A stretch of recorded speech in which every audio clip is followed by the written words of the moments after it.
जोहार, आप देख रहे हैं फास्ट ट्रैक न्यूज झारखंड, जो आपको रखे अपडेट। झारखंड हाई कोर्ट ने पति द्वारा दायर वैवाहिक अधिकारों की बहाली संबंधी फैमिली कोर्ट के आदेश को रद्द कर दिया है। कोर्ट ने स्पष्ट किया कि पत्नी को पति के साथ रहने के लिए मजबूर नहीं किया जा सकता, खासकर जब उसने मानसिक और शारीरिक क्रूरता के गंभीर आरोप लगाए हों। हाई कोर्ट ने धनबाद फैमिली कोर्ट के 10 मई 2024 के आदेश को असंवैधानिक बताते हुए पलट दिया और पत्नी की अपील स्वीकार कर ली। भारतीय रेलवे 11 से 19 मार्च तक भारत गौरव पर्यटक ट्रेन से ज्योतिर्लिंग दर्शन और अक्षरधाम मंदिर यात्रा आयोजित कर रहा है। इस धार्मिक यात्रा में महाकालेश्वर, ओंकारेश्वर, सोमनाथ, द्वारिका धाम और अहमदाबाद का अक्षरधाम मंदिर शामिल हैं। पैकेज में रेल यात्रा, होटल, भोजन और स्थानीय भ्रमण शामिल हैं। कोडरमा के यात्री गया पटना से जुड़ सकते हैं। इच्छुक श्रद्धालु शीघ्र बुकिंग कराएं। रांची में हुई राजद की बैठक में नगर निकाय चुनाव में पार्टी समर्थित उम्मीदवारों को पूर्ण सहयोग देने पर सहमति बनी। प्रदेश अध्यक्ष संजय सिंह यादव ने सभी जिला व महानगर अध्यक्षों को डोर टू डोर जनसंपर्क अभियान चलाने का निर्देश दिया। झारखंड सरकार के मंत्री संजय प्रसाद यादव ने भी कार्यकर्ताओं से बात की। पार्टी सुप्रीमो लालू प्रसाद यादव और तेजस्वी यादव के निर्देश पर राजद जमीनी स्तर पर मजबूत होगा, भले ही चुनाव दलीय आधार पर न हो। झारखंड शिक्षा परियोजना ने शिशु पंजी सर्वेक्षण में लापरवाही बरतने वाले 804 स्कूलों के प्रधानाध्यापकों के खिलाफ कार्रवाई शुरू की है। इन स्कूलों ने हैबिटेशन मैपिंग का कार्य पूरा नहीं किया था, जिसके लिए स्पष्टीकरण मांगा गया है। डहर 2.0 पोर्टल के माध्यम से हो रहे इस सर्वे में अब तक 24,140 स्कूल से बाहर बच्चों की पहचान की गई है। सर्वेक्षण की समय सीमा 15 फरवरी तक बढ़ा दी गई है। झामुमो विधायक दशरथ गगराई के भाई विजय गगराई ने रांची में भाजपा की सदस्यता ग्रहण की। बाबूलाल मरांडी और आदित्य साहू की मौजूदगी में वे पार्टी में शामिल हुए। पहले झामुमो से टिकट न मिलने पर निर्दलीय चुनाव लड़े थे। अब भाजपा में शामिल होने से चक्रधरपुर नगर परिषद अध्यक्ष पद के लिए उनकी दावेदारी मजबूत हो गई है, जिससे क्षेत्र में भाजपा को मजबूती मिलेगी। लोहरदगा जिले में बालू माफियाओं का दुस्साहस बढ़ गया है। अवैध बालू परिवहन रोकने पर सेन्हा सीओ पंकज कुमार भगत पर जानलेवा हमला हुआ। दर्जन भर लोगों ने उनके वाहन का शीशा तोड़ दिया और मारपीट का प्रयास किया। सीओ ने 3 नामजद सहित 10 अज्ञात लोगों के खिलाफ प्राथमिकी दर्ज कराई है। पुलिस मामले की जांच कर रही है और आरोपियों की शीघ्र गिरफ्तारी का आश्वासन दिया है। गिरिडीह में एक 20 वर्षीय महिला का अधजला शव झाड़ियों में मिला, जिससे सनसनी फैल गई। पुलिस ने मौके पर पहुंचकर जांच शुरू की। शव की पहचान शहीना प्रवीण के रूप में हुई, जिसके पिता ने ससुराल वालों पर हत्या का आरोप लगाया है। पहचान छिपाने के लिए शव को जलाने का प्रयास किया गया था। जमशेदपुर के उद्यमी कैरव गांधी के अपहरण कांड का पुलिस ने खुलासा कर दिया है। बिहार के सिंह साहब गिरोह के 7 अपराधी गिरफ्तार हुए हैं, जिनमें से 3 मुठभेड़ में घायल हुए। पुलिस ने बताया कि उद्यमी को 13 दिन तक गया में बंधक रखा गया था, लेकिन फिरौती नहीं वसूली जा सकी। पुलिस की घेराबंदी के कारण अपराधियों ने उन्हें हजारीबाग में छोड़ दिया, जहां से उन्हें सुरक्षित बचाया गया। सुरक्षा बल सारंडा में माओवादियों के खिलाफ निर्णायक लड़ाई लड़ रहे हैं। ऑपरेशन मेघाबुरु के बाद हौसले बुलंद हैं और 1 करोड़ के इनामी मिस्र बेसराव असीम मंडल सहित 42 माओवादियों को घेरा गया है। 10 अस्थायी कैंपों से सभी रास्ते सील कर रसद रोकी गई है। ड्रोन की मदद से निगरानी हो रही है, जिससे माओवादियों का खात्मा जल्द होने की उम्मीद है।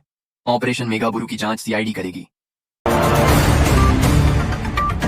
झारखंड कांग्रेस के मंत्रियों के खिलाफ माहौल बनाने वाले विधायकों को दिल्ली दरबार से सख्त संदेश मिला है। राहुल गांधी और मल्लिकार्जुन खड़गे ने अनुशासनहीनता पर जीरो टॉलरेंस की बात कही। सार्वजनिक असहमति और गुटबाजी बर्दाश्त नहीं की जाएगी, अन्यथा अगले चुनाव में टिकट से वंचित किया जा सकता है।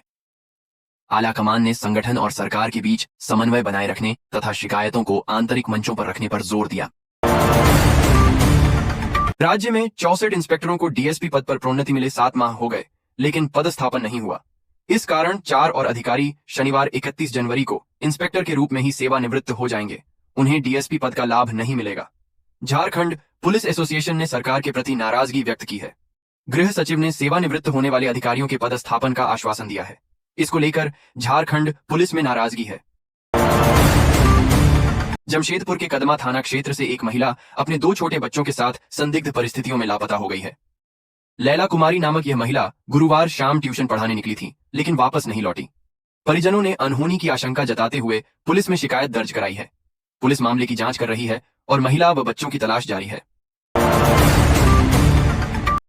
चक्रधरपुर नगर परिषद अध्यक्ष पद का चुनाव इस बार बेहद दिलचस्प होने वाला है। कोल्हान के बड़े आदिवासी राजनीतिक घरानों की दूसरी पीढ़ी चुनावी मैदान में उतरने को तैयार है।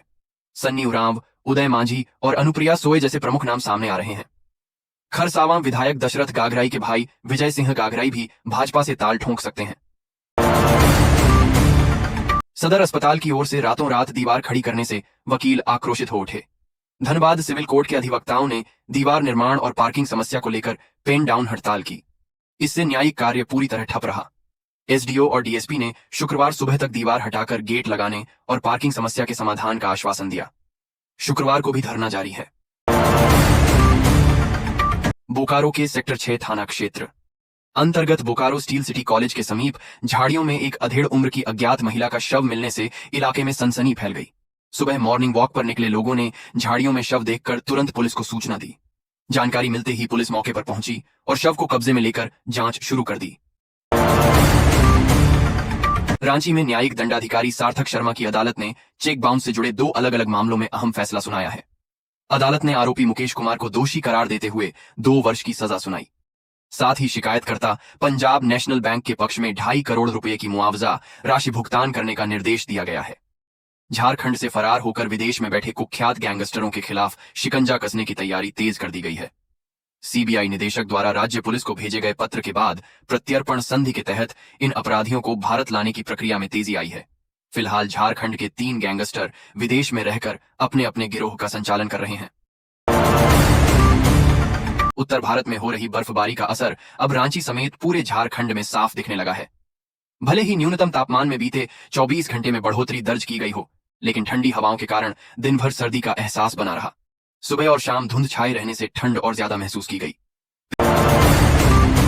पेयजल एवं स्वच्छता विभाग से जुड़े बहुचर्चित 23 करोड़ रुपए के घोटाले की जांच अब और तेज हो गई है। भ्रष्टाचार निरोधक ब्यूरो ने इस मामले में आरोपी तत्कालीन रोकड़पाल संतोष कुमार के मोबाइल फोन की फोरेंसिक जांच कराने का निर्णय लिया है। जांच एजेंसी का मानना है कि मोबाइल से घोटाले से जुड़े अहम डिजिटल साक्ष्य, लेन देन और संपर्कों की जानकारी मिल सकती है। दक्षिण पूर्व रेलवे के आद्रा मंडल में विकास कार्य को लेकर रेल ब्लॉक लिया जाएगा, जिसका सीधा असर रांची रेल मंडल से चलने वाली कई ट्रेनों पर पड़ेगा। इस दौरान कुछ ट्रेनों को आंशिक रूप से रद्द किया गया है, जबकि कुछ के मार्ग और टर्मिनल स्टेशन में बदलाव किया गया है। नगर निकाय चुनाव में विजयी वार्ड पार्षदों के शपथ ग्रहण के दिन ही नगर निगम के डिप्टी मेयर और नगर परिषद व नगर पंचायतों के उपाध्यक्ष का चुनाव कराया जाएगा।